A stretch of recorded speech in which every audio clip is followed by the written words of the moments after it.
Boa alvorada, período vespertino, noturno ou boa insônia, para você muito preocupado com a questão da libertação da Palestina, uma luta que o nosso canal encampa.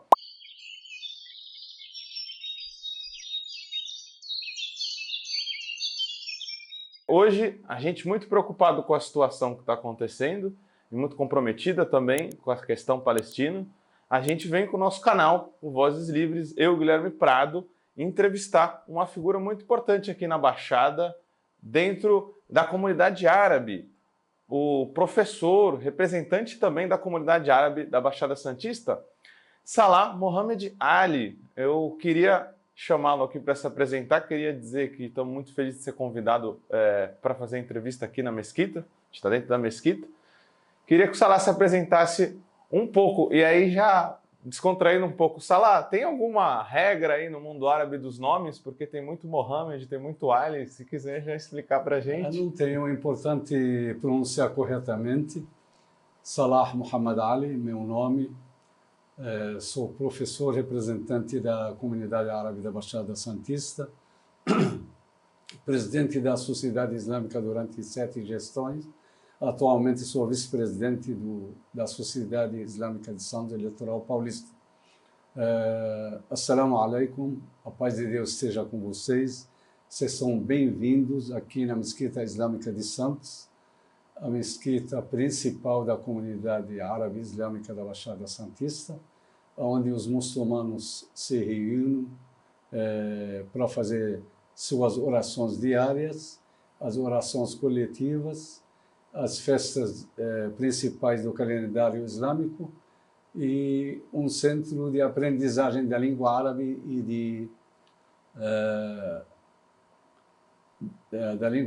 de versículos do Alcorão Sagrado, livro sagrado dos muçulmanos. Muito bacana, Salah. Obrigado por nos receber de novo. Queria entender um pouco como a sua trajetória, né? A gente tem uma contribuição muito grande do povo árabe aqui no Brasil. O senhor, como já dissemos aqui, conversamos, o senhor é libanês. Como é que foi essa trajetória de chegar aqui no Brasil? Na verdade, eu cheguei aqui no Brasil em 77. Meu irmão chegou antes de mim, ficou 2 anos trabalhando e voltou para o Líbano. Eu vim para visitar meus parentes aqui, uma família muito grande, bem espalhada aqui em Santos, São Paulo e em outros lugares. E fiquei, porque gostei do país, um país muito hóspede, um povo muito recolhedor, um povo muito amável. Então, fiquei para trabalhar aqui no Brasil, ajudar minha família lá no Líbano, depois do início da Guerra Civil do Líbano. Casei, teve 2 filhos, um médico e outro engenheiro. A gente ama esse país. Não sei se a gente ama igual ou mais que Líbano, porque... É muito grande a comunidade libanesa aqui. Porque a comunidade libanesa aqui tem o dobro da população do Líbano, um pouco mais. Então, a comunidade árabe aqui no Brasil são 14 milhões de pessoas, libaneses são entre 10 e 12 milhões. Incrível. E é uma cultura que tem muita influência, né? Na culinária, em muitas das coisas que a gente faz. O mundo árabe ele é muito esquecido, né, na história humana, mas o desenvolvimento da ciência, de muitas coisas que a gente tem de conquista, foi de contribuição do mundo árabe, né? E o senhor vem do Líbano, que também tem uma questão de luta anticolonial na sua história, que conversa muito com a questão da Palestina hoje, né?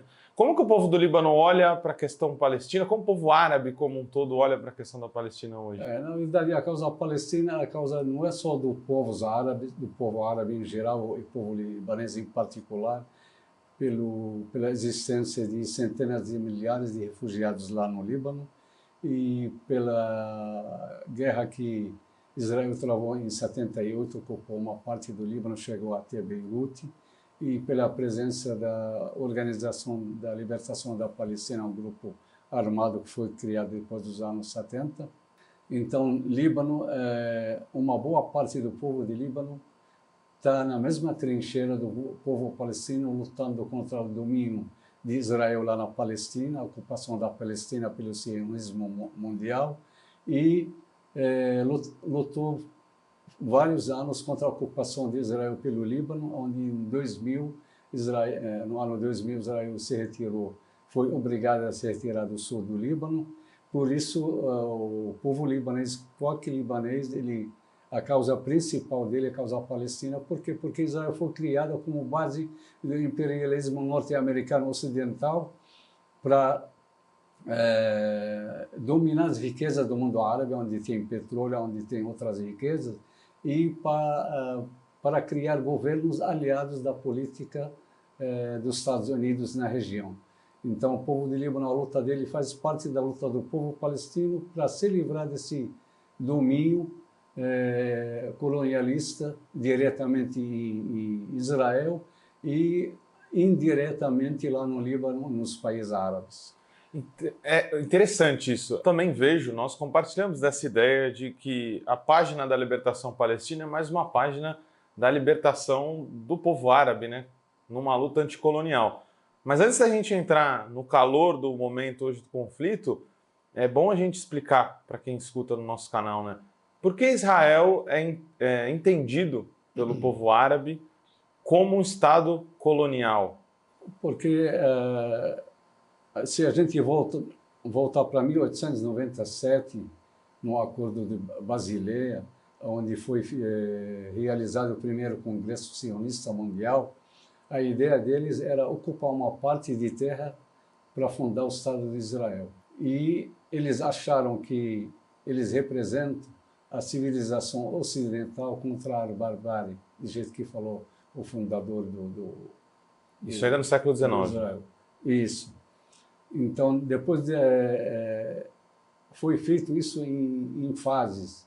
Depois da Primeira Guerra Mundial e a mandatário da Inglaterra sobre Palestina, que foi permitido pela ONU, a chegada dos judeus, a migração judaica lá na Palestina, estava com a ideia de fazer colônias perto das cidades importantes da Palestina e dominar a riqueza, a terra e as propriedades dos palestinos para criar um Estado dentro de outro. Essa ideia foi combatida pela população da Palestina, onde teve várias revoltas em 1921, 33, 36 e 39, e onde a Inglaterra, os britânicos, teve uma parte principal com o Acordo de Balfour de 1917, que permitiu a criação de um Estado para os judeus do mundo todo. Então, a ideia deles era ocupar a Palestina. Eles conseguiram, através da Lei da Terra de 1920, através da Lei da Cidadania, através da compra de terrenos e terras públicas, onde foram dados a preferência para eles para dominar muitas áreas da Palestina. E começou essa ideia a ser implantada com o surgimento de grupos terroristas igual Haganah, Storm e Irgun, vários grupos sionistas que fizeram massacres nas aldeias palestinas e forçaram os palestinos a sair da terra deles e procurar abrigo nos países árabes vizinhos. Então, a natureza do Israel, a natureza dela, uma natureza de agressão, de matança, de colocar medo na população, de mudar a história do país. Eles mudaram a história da Palestina para Israel, mudaram o nome das ruas, das cidades, das localidades. Arrancaram muitas oliveiras, né, em todos os lugares que passaram. Então, e teve, infelizmente, o apoio das Nações Unidas de 1948, onde dividiram a Palestina em dois estados, um para Israel, outro para os palestinos. Um estado com pouca autonomia esse, né? Só para lembrar que de 1878 até 1918 só tinha na Palestina 2,48% da terra na mão dos judeus e o restante na mão de palestinos. Só tinha 8% da população judaica, o resto era árabes palestinos. Isso é interessante. O Ilan Pappé, que é um grande historiador que estuda a causa, ele diz que a convivência era pacífica nessa transição, né? Inclusive, os árabes conviviam, ensinavam costumes de arar a terra, os judeus, mas isso foi mudando com a ideia do sionismo. Né? Judeu e palestino sempre viveram em paz, em harmonia. Até teve uma seleção de palestinos judeus nos anos 30 que jogaram juntos, mas quando veio o pensamento político, o sionismo, a ideia de sionismo era outra. A ideia de sionismo era implantar um Estado dentro do outro, usando a violência, a matança, mudando a história do país. Hoje em dia, nas escolas palestinas, está proibido falar Palestina, estudar a história da Palestina, só falam de Israel como coisa real, apesar que Israel foi criada de uma forma ilegal. Eles não são os verdadeiros donos da terra, eles são uma parte colonialista que invadiu a terra lá e conseguiu, através da matança, da violência, da ajuda das nações fortes, formar grupos militares, expulsar um povo, se instalar no lugar dele. Por isso, essas guerras que continuam depois da criação do Estado de Israel, em 56, 67, 73, 78, 82, e as duas intifadas, a primeira delas em 1987, onde os palestinos estavam usando as pedras, se defendendo usando as pedras contra os tanques israelenses. Que provocou fotos incríveis, assim, né? Porque é uma revolta popular dos desarmados contra um Estado colonial, né? A primeira intifada. Bem armado, bem assessorado, bem ajudado, sempre pelos Estados Unidos da América e pelos países da Europa. Tranquilo. Isso é uma falha, boa, mas... boa. Eu devia ter trazido o meu também. Esse... vamos. Café. É o café, né? Legal. Tem vários tipos, né, Salah? Tem vermelha, tem preta, tem... Sim. Mas essa aí simboliza o guerrilheiro árabe, simboliza o homem árabe, simboliza a luta do povo palestino, simboliza... Muito bacana. O Salah estava colocando alguns símbolos, né, palestinos. Salah, como que é a importância do lenço?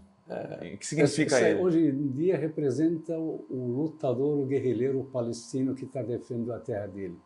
Representa o homem árabe e a roupa tradicional árabe, pode ser libanês, pode ser egípcio, sírio, especialmente palestino.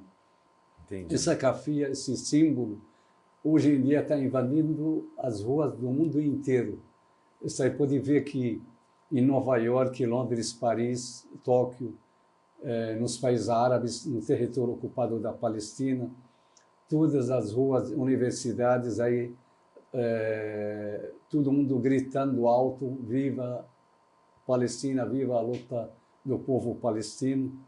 Por quê? Porque hoje em dia a causa palestina se transformou na causa de todas as pessoas amantes da paz, todas as pessoas que defendem a verdade, todas as pessoas que defendem os oprimidos contra o agressor, todas as pessoas que querem a liberdade e uma vida livre de paz para o povo palestino, e contra os agressores sionistas, que eles estão travando uma guerra de agressão, de limpeza étnica, de genocídio e holocausto palestino. O povo árabe se sente fortalecido quando os outros povos usam os símbolos, então? Isso mesmo. Por quê? Porque, de um lado, uma luta de um povo que está usando armamentos primários feitos dentro da faixa de Gaza, que está cercada pelo ódio, está cercada pelo exército israelense, que proíbe a entrada de água, de remédios, de comida, de mantimentos.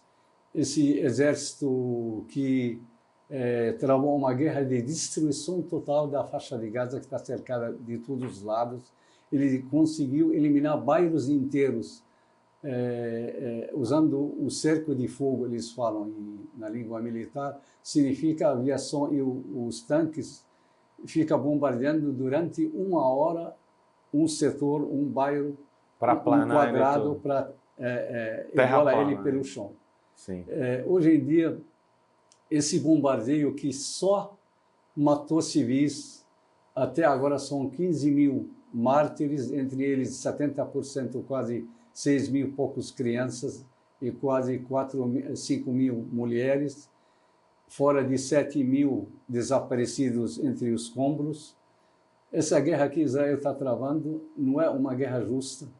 Essa não é uma guerra que alguém apoia. Por quê? Porque matando civis, destruindo as casas, igrejas, mesquitas, reservatórios de água, energia elétrica, postos de saúde. É um massacre humanitário, né? Isso daí é uma massacre que ninguém acredita. Hoje em dia, Israel sempre usou a mesma linha política dela agressiva.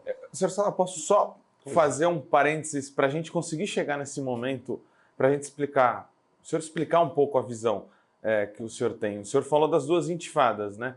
As duas intifadas também simbolizam uma transição política para o povo palestino, né? Você tinha alguns grupos mais seculares, mais ligados ao que se chama o campo de esquerda, que eram grupos de libertação nacional pela via armada, que eles vão aos poucos, digamos assim, se circunscrevendo mais à política e à diplomacia naquilo que foi os acordos de Oslo, que seriam por uma paz que não veio, né? Foi uma paz em abstrato, que não trouxe autonomia para o povo palestino, para o seu Estado.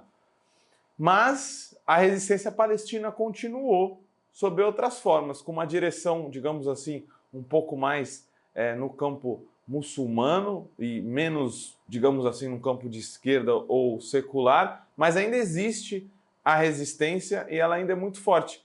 O senhor consegue explicar para a gente por que a gente não pode criminalizar essa resistência e qual que é a diferença dessa resistência dos anos 80 e 90? Israel, até agora, ele recusou aplicar centenas de resoluções da ONU.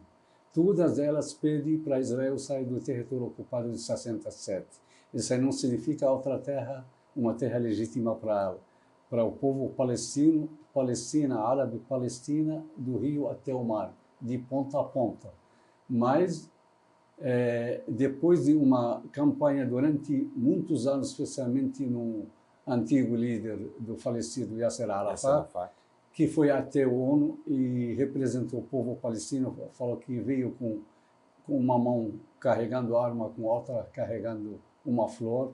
Ele quer a paz, mas a paz verdadeira, a paz dos corajosos naquela época, ele falou. Então, o povo palestino sempre, desde dos anos 20 até os anos agora 2023, ele lutou contra essa política de ocupação israelense. Só para vocês verem, Israel ela praticou uma política que o soldado de Israel, a lei deu para ele o direito de atirar contra qualquer pessoa com suspeita que ele representa uma ameaça real para ele. Pode ser uma ameaça falsa. E vimos muitas crianças palestinas sangrando no chão e o soldado israelense conversando com o colega dele, dando as costas para a vítima, até que morre e proibindo a chegada de uma ambulância para socorrer essa vítima. Então, essa maneira de tratamento do povo palestino, onde a pessoa, se quer sair da casa dele, ele precisa de uma permissão para sair de uma cidade para outra. Chega em um posto militar, fica horas e horas esperando no sol, e o soldado conversando, escutando música. Não tem liberdade de trânsito, então. Não tem liberdade de ir, de vir, não tem liberdade de sair da casa dele, apesar de que essa é a casa dele. Então, essa política, ela se transformou depois em certo ódio no povo palestino contra esse tratamento desumano, isso é natural, normal. Então, depois que os acordos de Oslo, que Israel também não aplicou, deixou do lado, o povo palestino, através da sua resistência em 1987, foi criado a Hamas e outros grupos tipo Jihad Islâmico e outros grupos pequenos que começaram a se armar para libertar a terra. Essa é a lei internacional. Ele dá direito para qualquer movimento, qualquer povo sobre domínio colonialista a se defender com todos os meios possíveis. Inclusive, alguns grupos que eram ligados ao LP, né? Hoje, Isso. Dentro da resistência, temos a Frente Popular pela Liberação da Palestina e a Frente Democrática pela Liberação da Palestina, Hamas foi esquerda, eleita, né? de uma forma democrática na faixa de Gaza, mas ninguém aceitou. Por quê? Porque ela tem um ponto de vista islâmico, religioso. Então, isso aqui dá força para ela. Sim. No mundo árabe e na religião islâmica, a religião islâmica ele faz parte do cotidiano do muçulmano, do árabe. Ele faz parte da vida dele. Ele é inseparável da vida. Por isso, lá, as pessoas que estão resistindo contra Israel, você vê famílias inteiras sendo assassinadas, no final da conta, agradecendo a Deus por tudo. Porque o muçulmano, ele agradece a Deus na alegria e na tristeza, agradece a Deus nas facilidades e nas dificuldades, agradece a Deus porque ele sabe que Deus, ele é o dono do seu destino, ele que cuida dele, ele que dá proteção para ele. Por isso, isso aí ajuda mais o moral do lutador, do guerrilheiro palestino. Por quê? Porque ele sabe que o destino dele está traçado por Deus. Ele vai se envolver na guerra sem pensar se ele vai ficar vivo ou morto, apesar que está treinado para ele voltar com vida. E o maior exemplo que 90% das vítimas da guerra que está sendo travada hoje em dia na faixa de Gaza são civis. Militares não chega a 10%. Ao contrário, em Israel, os militares são a maioria e os civis são poucos. Por quê? Porque depois desse ataque do dia 7 de outubro, que foi uma derrota militar de espionagem em todos os termos de quarto maior exército do mundo, a guerrilha da resistência palestina conseguiu levar muita gente prisioneira para a faixa de Gaza sem saber quem é militar, quem é civil. Porque pouco se fala, né? Mas falam muito nos sequestrados do ato de outubro, porém, são quase 7 mil pessoas presas injustamente da Palestina em Israel. 6.500 e agora Israel ela prendeu mais 3.000, são 9.500. Já são 9.000. 9.500 pessoas. Entre mulheres e crianças. E crianças. Então, depois do 7 de outubro, a resistência ela pegou poucos civis, mas ficaram bem alojados, conforme os 4 que foram libertados, comendo a mesma comida do Hamas, da guerrilha palestina, da resistência palestina, bem tratados. Muitos deles foram levados a hospitais para ser operados, ao contrário da política de Israel, que acusou no início que o Hamas e a resistência palestina cortou a cabeça de 40 crianças e matou muitos civis. Essa questão o senhor fala, né, deles serem bem tratados. A gente viu, de fato, a resistência falando que trataria igualmente os seus reféns, os seus prisioneiros, na verdade. O senhor acha que isso tem a ver com uma ética do povo árabe ligada ao Corão, de igualdade também? Isso é muito presente na cultura. Com certeza, a resistência palestina ela respeita as leis da guerra e está sendo bem preparada para travar uma guerra justa pela terra, porque a guerra que Israel está travando contra o povo palestino e os palestinos estão se defendendo para libertar a terra deles, não é uma guerra religiosa. Por quê? Porque 10% da população da Palestina são cristãos e são apoiadores da causa palestina. Uma parte da comunidade judaica que vive em Israel e fora do Israel, como vimos as manifestações que foram feitas em São Paulo, tem um setor da manifestação tem judeus brasileiros lutando, gritando a favor de Palestina livre. Aqui em Santos tem várias pessoas da comunidade judaica que estão com a gente e eles vão participar, como participaram na primeira manifestação, vão participar na outra, que será dia 2, na frente do Açaí, lá na costa, eles vão participar também dessa manifestação. Então, a guerra lá, uma guerra pela terra, por direito, não é guerra religiosa. Se a maioria são muçulmanos, mas são muçulmanos que praticam a religião islâmica, que pede a paz, que pede para não agredir ninguém, que pede na hora das guerras para você respeitar a lei da guerra, para não matar criança, não cortar árvore, não queima uma mesquita, não queima uma igreja, não destruir uma casa. Ao contrário, Israel sempre foi desde 48, quando uma pessoa se levanta contra a ocupação israelense, eles vão lá e destruem a casa dele e eles dão para ele para escolher. Ou ele destrui a própria casa, ou Israel vai destruir a casa dele e ele paga a despesa. Então, essa demolição das casas da população palestina, especialmente que estão... Isso se manteve muito fora de Gaza. Né? E isso está na Cisjordânia, exemplo, especialmente na Jerusalém, Al-Quds, em árabe. Israel ela está tirando bairros inteiros de lá, falando que as casas foram construídas sem licença do agressor, do ocupante. Então, tem gente, de jeito que ela estava forçando a imigração forçada para tirar a população palestina da faixa de Gaza, cada família palestina, desde 48, sai com a chave da casa na mão. Que é aquele movimento famoso da chave. Símbolo da comunidade palestina, dos refugiados palestinos, que um dia eles vão voltar para a terra deles, apesar que a casa não existe, mas a chave é símbolo do retorno. Então, isso é uma das pautas centrais, né, para o movimento da Palestina.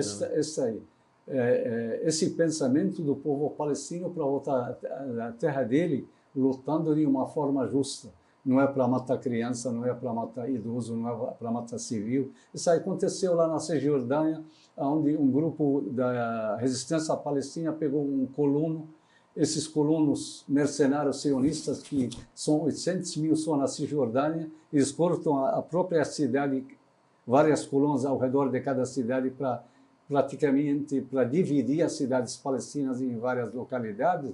Ele pegou um colono israelita, matou ele dentro do carro dele, tinha uma mulher, criança do lado, falou: não fica com medo, a gente não mata criança nem mulher.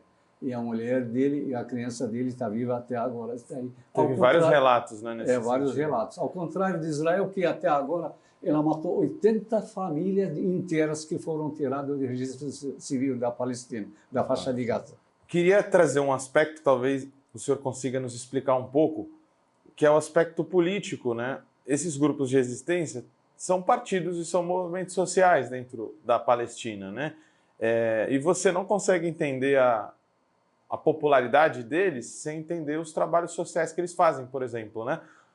A gente tem feito esse trabalho no nosso canal de mostrar, por exemplo, que o Hamas, junto da Frente Popular para a Libertação da Palestina, tem um trabalho muito forte com os trabalhadores, ganhou sindicatos em 2021, e esse trabalho continua.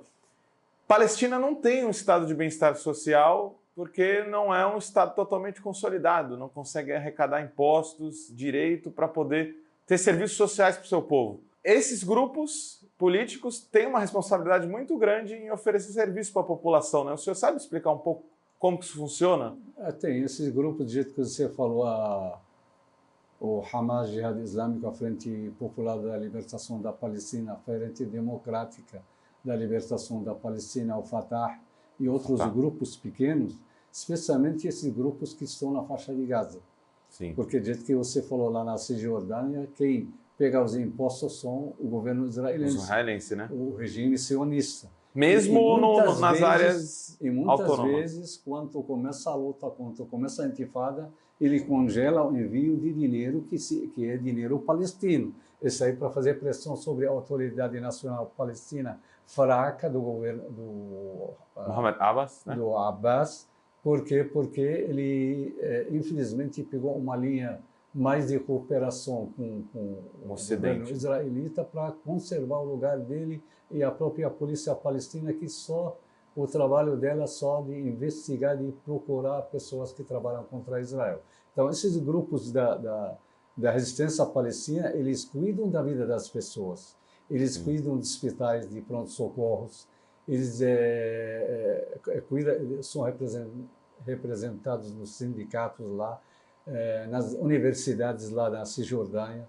Por quê? Porque até agora o Israel não permite fazer eleição lá na Cisjordânia. Por quê? Porque esses grupos que vão ganhar a eleição, de jeito que ganharam na faixa de Gaza de uma forma democrática... Por isso que não tem eleição desde 2006, você acha? Ela já faz mais que 30 anos, mais que 20 anos que ela não permite eleição na Cisjordânia. Por quê? Porque o aliado dela, a Autoridade Nacional Palestina, ele vai perder a eleição, quem vai tomar conta são esses grupos. A Frente Popular, a Frente Democrática, Hamas, o Jihad Islâmico. grupos E alguns menores. menores, isso é que eles vão tomar conta da Cisjordânia. E isso aí para Israel não está certo. Por quê? Porque até na própria Cisjordânia, na guerra de 48, na última, como chama, guerra de agressão que Israel travou contra a faixa de Gaza, se levantou até a população de terra de 48 contra o domínio israelense. Na Cisjordânia, hoje em dia, tem de cada campo de refugiados, tem um grupo armado que está sendo instalado e bem apoiado, bem treinado, que, exemplo, na Mukhayam Jenin, foi feito 15 horas de luta armada entre grupos pequenos com metralhadora, com bombas caseiras, aí, enfrentando aviões de Israel, tanques, artilharia e tudo. Dos Estados Unidos. Por isso, todo mundo, hoje em dia, o pensamento político mundial ocidental, ele confunde essa coisa.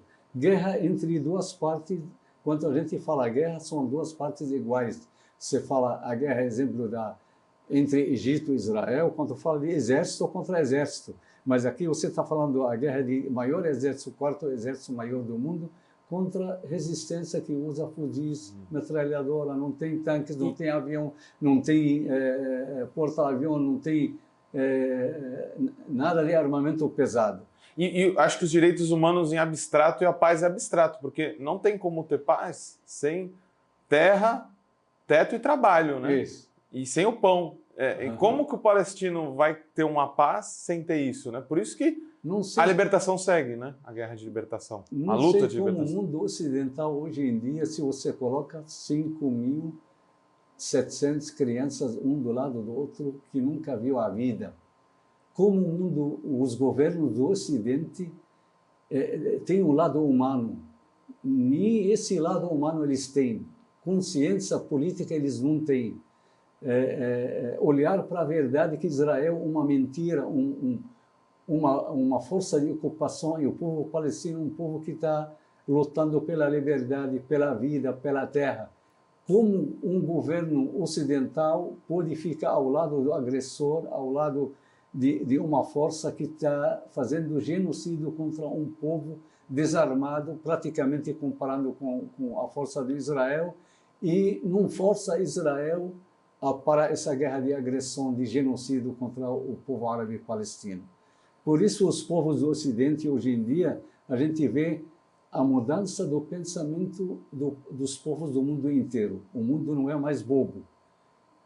Os povos da Europa, hoje em dia, dos Estados Unidos, da Ásia, da África, da Rússia, do Japão, eles estão vendo a verdade. A verdade é que Israel é uma mentira que usou a mídia internacional, a imprensa mundial, para inventar mentiras e vender para os povos do mundo, e todo mundo acredita nisso. Israel é uma força de ocupação, uma força de colonialismo, uma força que só usa a matança para conseguir o que ela quer. E o povo palestino é um povo que está se defendendo, nunca pode dar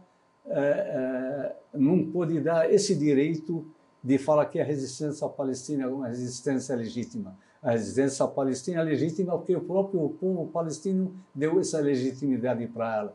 Por quê? Porque ele cuida da vida das pessoas, ele defende a terra deles, e ele vai conseguir, em breve, inshallah, se Deus quiser, ver a bandeira da Palestina tremulando em todos os campos da Palestina. Por quê? Porque eles são os verdadeiros donos da terra e nunca vão parar essa luta até que conseguir libertar a Palestina de ponta a ponta. Sem dúvida, o Nelson Mandela tinha uma frase muito forte que dizia que o mundo não pode ser livre até que a Palestina seja livre, né? A Palestina simboliza a luta última, né, dos povos pela liberdade. Hoje em dia, a luta de todos os povos livres do mundo, todos os povos progressistas do mundo, todos os povos oprimidos do mundo, todos os movimentos que defendem as causas populares, todos os movimentos da esquerda do mundo, está hoje em dia levantando essa bandeira, a bandeira da Palestina, porque ela, a própria bandeira da libertação dela de governos corruptos, governos que trabalham contra seus próprios povos. Para não falarem que o Vozes Livres é chapa branca, não faz pergunta incômoda, Salah. Tem uma questão polêmica nisso tudo, né? Antes da gente caminhar para o final e o senhor falar um pouco como que o senhor acha que vai encaminhar o conflito. parece que tem uma grande cisão entre o povo árabe dos diversos países da região e seus governos. Eles gostariam de atitudes mais enérgicas.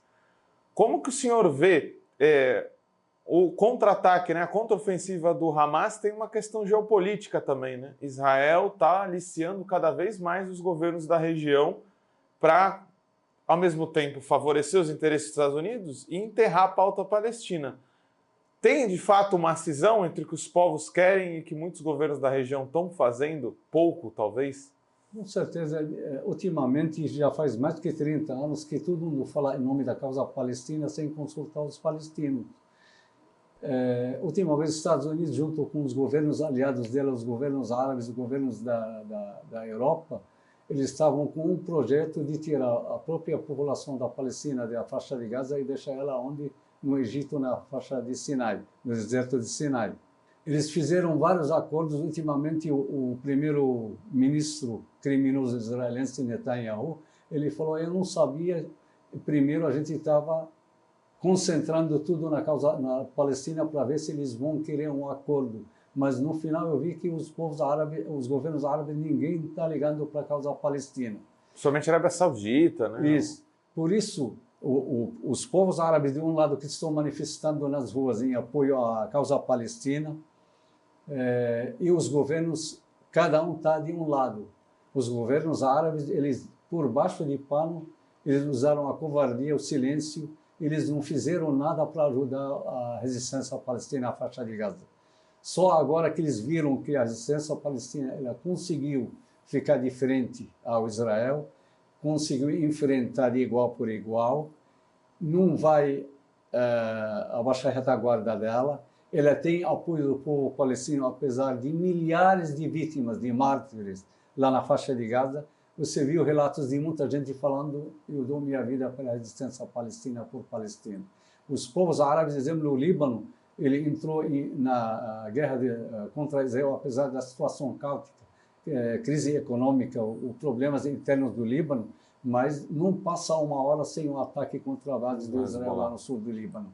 Então, um dos objetivos de Israel é acabar com a resistência, mais especificamente o Hamas. O senhor acha que isso é possível? Acabar com o Hamas? Não é possível, porque o Hamas entrou no coração do povo palestino, em cada casa, cada canto. A assistência que ela dá para as pessoas, o cuidado das pessoas, a orientação deles, a defesa que ela está fazendo da terra da Palestina, é a única esperança para libertar a Palestina do regime sionista, terrorista, neonazista israelense. Então, o povo palestino está com esperança pela vitória da resistência palestina contra essa guerra de agressão israelense, porque é a única esperança deles de libertar a Palestina desse domínio colonialista israelense. E eles têm total apoio, ao contrário da última pesquisa que foi feita aqui em Israel, que o governo atual ele perde a eleição, ele tem agora só 1/3 de apoio.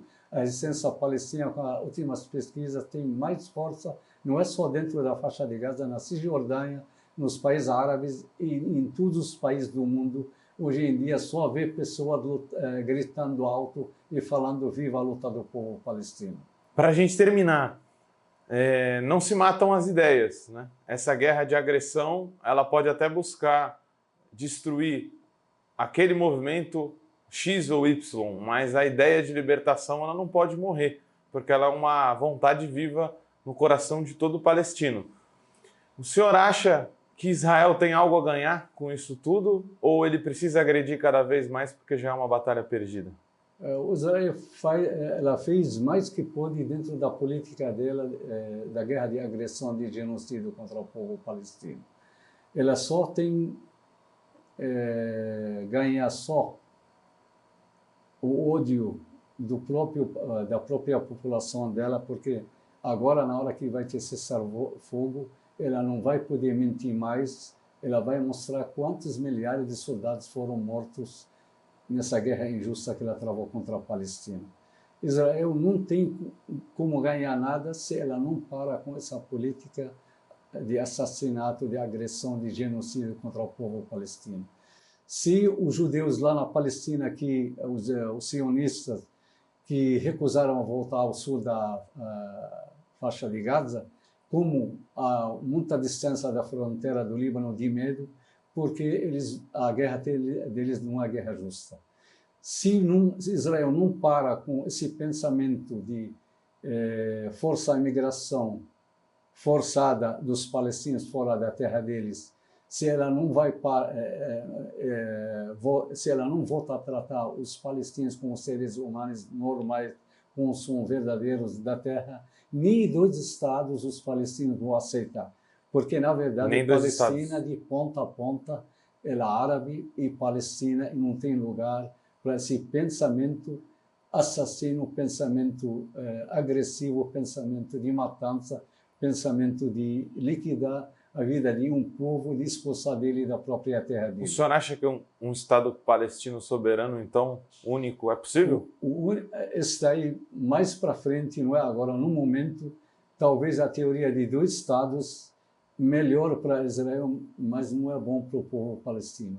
A única solução definitiva, se não é agora mais para frente, que a terra volta para os verdadeiros donos dela, fazer um governo democrático, onde todo mundo vive em democracia e paz, pode ser entre árabes, judeus e cristãos lá na terra onde nasceu Jesus, e só dessa maneira, acabando com o pensamento sionista, esse que está na cabeça da extrema-direita israelense, especialmente nos colonos e na extrema-direita religiosa de Israel. Então, só dessa maneira, para viver todo mundo em paz, tem que voltar os direitos para o povo palestino, tem que levar os criminosos sionistas para Tribunal Penal Internacional, um por um, e cada um tem que ser condenado pelos crimes deles, e a sociedade israelense tem que se levantar, porque até agora não vimos nenhuma manifestação contra a guerra, ao contrário, vimos o sindicato dos médicos lá pedindo para bombardear mais hospitais palestinos. Então, sem se livrar desse pensamento criminoso que está na cabeça dos sionistas e do povo do Israel, não vamos chegar a um acordo nenhum e não vai ter futuro para eles na Palestina. Eles têm que voltar onde vieram e quem quer viver lá tem que viver sobre a bandeira da Palestina e viver em paz, respeitando as leis que vai ser vigente a lei da Palestina. Salah, também achamos que dessa calamidade triunfal, pouco a pouco a gente vai construir a liberdade da Palestina. Pode ter certeza que o povo brasileiro está com a causa árabe-palestina. Te agradece muito a entrevista e que a gente possa fazer mais conversas nesse sentido. Muito obrigado, vocês são bem-vindos aqui. Não me esqueça, a gente agradece o interesse de vocês de mostrar o lado verdadeiro desse conflito, dessa guerra de agressão de Israel contra o povo palestino. Esperamos mais apoio do povo brasileiro que se manifestou em várias capitais, em São Paulo, Fortaleza, Campo Grande, Santa Catarina, aqui em São Paulo, especialmente aqui em Santos, está levando a voz e gritando alto, em solidariedade com a luta justa do povo palestino, repudiando essa guerra de genocídio travada e aplicada pelo governo criminoso israelense. Obrigado, Salah. Esse foi o nosso episódio por hoje, galera do Vozes Livres, aquele eco-salve, e a gente retorna com mais papos sobre o massacre que vai levar, sim, à liberdade palestina. Viva a Palestina livre! Viva! Como todo trabalho independente, esse podcast pode estar por um Pix, ou melhor, um Tris, sem o apoio solidário de seus ouvintes. Portanto, se você já se divertiu conosco, se enriqueceu, se informou, ou se fomos apenas um passatempo para você, nos ajude para que continuemos existindo. Sem financiamento, sem independência. Portanto, ajude o Vozes Livres se tiver consciência. Isso pode ser feito pelo nosso apoia-se/podcast Vozes Livres ou pelo Pix, pelo e-mail podcastvozeslivres@gmail.com, escrevendo no assunto a palavra Vozes. Nos acompanhe nas redes sociais, @Livrescop e @Livresprodutos do Bem. O Vozes Livres é um podcast realizado pela Rede Livres e financiado pelo Sindicato dos Químicos Unificados de Campinas e Região e pela Federação dos Trabalhadores do Ramo Químico do Estado de São Paulo. Produzido coletivamente por Guilherme Prado, Vitória Felipe e pelo coletivo Orvalho Filmes, composto por Eduardo Ferreira, Gaspar Lourenço e Guilherme Bonfim.